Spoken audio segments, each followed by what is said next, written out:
El primer que volia mostrar-vos de l'Ajuntament de Gandia és la nostra placa. Ens sentim molt orgullosos de dir que Gandia i el seu Ajuntament és un espai segur i lliure de masclisme i de LGTBI-fòbia. Bon dia!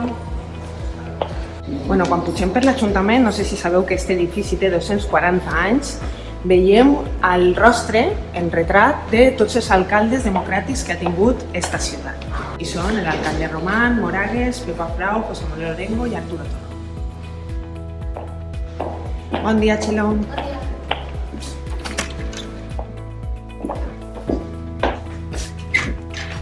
I ja estem en el despatx d'alcaldia, que no sé si heu tingut l'oportunitat de vindre alguna vegada, però com veieu, en aquest despatx hi ha 3 zones de treball distintes.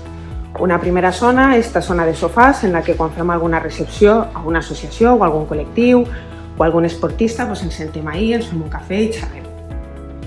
Esta zona, que és una zona de treball, una taula de reunions, i esta altra que és la meva taula, on tinc l'ordinador i on puc estar treballant tots els papers i tots els assumptes de la ciutat, i ahí en el fons tinc el record de la meva nebodeta.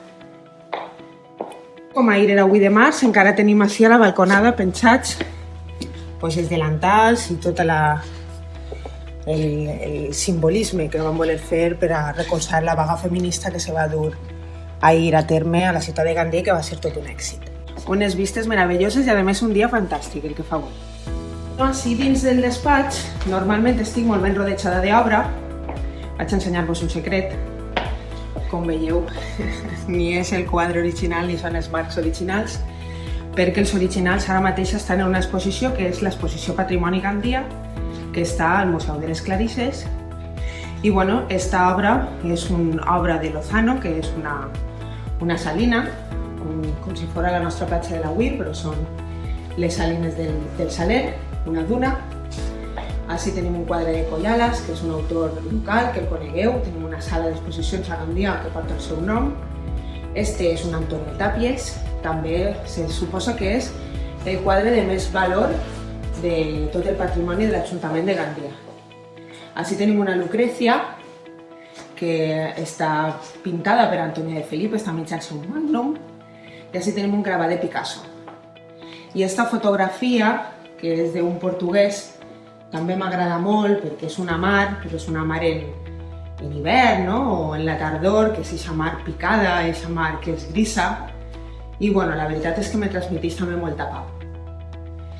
I així, per exemple, tinc el que és una maqueta de l'escultura d'Alfaro que tenim al Club Nàutic de la ciutat, que és la interpretació de l'obra de Vélez Events d'Ausiàs Marc. I així, l'any passat va haver una exposició de Playmobil, de Clics, és el tio de la porra, un Jaume I, un Tirano Blanc... moltes cosetes que el que diuen és que aquesta ciutat és una ciutat cultural, de molt de valor cultural i que estem rodejats de molt d'art. Així, per exemple, este és el premi que ens va donar el Ministeri per a formar part de la red Impulso de Ciutats de la Ciència i la Innovació. Este va ser un reconeixement de la Fundació Idees de la Universitat Politècnica València a la ciutat de Gandia per treballar també en temes d'innovació. I ahí tenim un retracte d'Ausiàs Marc.